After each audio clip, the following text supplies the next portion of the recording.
Dragon God Orsted was clearly dominant in his fight against Rudy. He closed the distance to him effortlessly, took out Rudeus with almost playful ease, and deflected Ares' furious attack without any hint of trouble.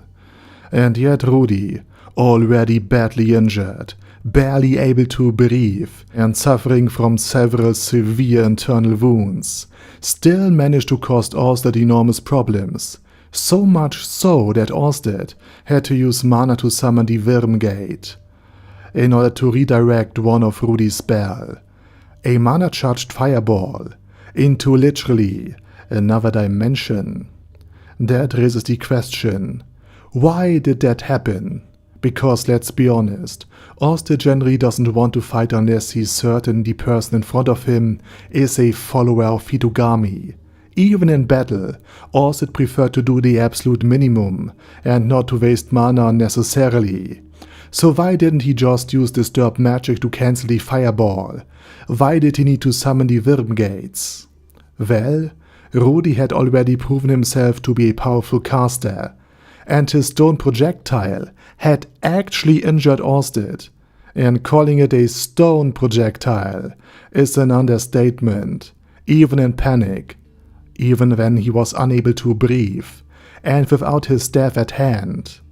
Rudy had fired that metal projectile, this metal missile, and still managed to wound Orsted, who probably believed that he could deflect it completely.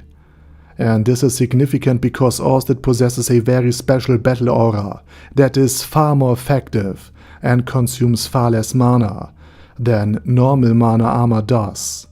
Breaking through that requires something very serious, and Bodyguard later also confirmed how much of a feat this was, by showing how eager he was to fight Rudy. Orsted also noticed that Rudy had deliberately created distance between them in order to unleash this attack, so it was clear to Orsted that this was Rudy's desperate all-or-nothing move.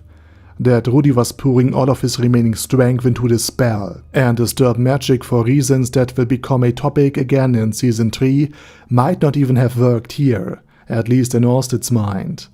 That left Orsted with no choice but to deflect Rudy's spell. And it turned out to be the right call, because while Rudy thought both Ares and Rudeus were dead or dying already, Orsted knew he had only wounded them. Ares could take a beating, and Rudeus would take care of her later when he reawakens. In other words, Orsted had to protect the two people Rudy was trying to avenge, because Rudy's spell, as I mentioned in another lore video on Orsted, was essentially a type of explosion magic. So Rudy was basically in Megumin mode here. Imagining a kind of atomic chain reaction while pouring an enormous amount of mana into his fire spell. Even if Orsted had simply redirected it, the resulting explosion would have been too much for Rudeus and for Ares to survive, though Orsted himself would have made it out with some scratches and minor wounds. That meant Orsted had to get rid of Rudy's magic entirely, which also illustrates the kind of problems Rudy had managed to cause Orsted even in this sorry state. But it also shows Orsted's character. While we saw him from Rudy's perspective as the ultimate enemy, Orsted was actually working to keep the two uninvolved people out of this battle now that they were defeated by him, and limit the harm that they would suffer. For someone who guards his mana so carefully, that was a noble gesture, albeit one that would later serve his interests. And finally, it's also worth mentioning that Orsted was not alone here. His own party, or rather the life of his own other party member, was at stake here. He also had to protect Silent 7-Star, aka Nanahoshi Shizuka.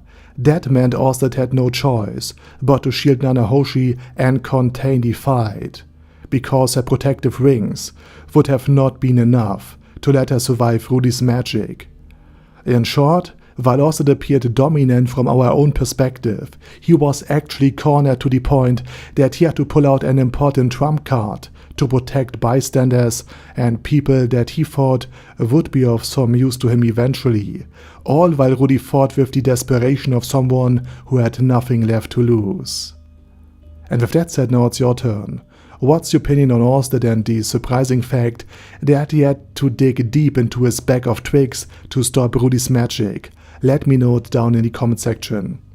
Also, you might be confused where the AI waifu is, or why I use my real voice again, because this channel was originally intended to enable people who don't want to endure my accent or my voice to still enjoy my videos.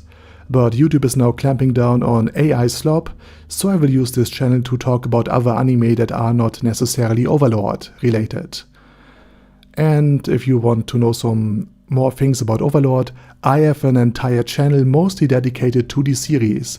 It's linked down in the video description. And with that said, I also say thank you very much for watching and have a nice day.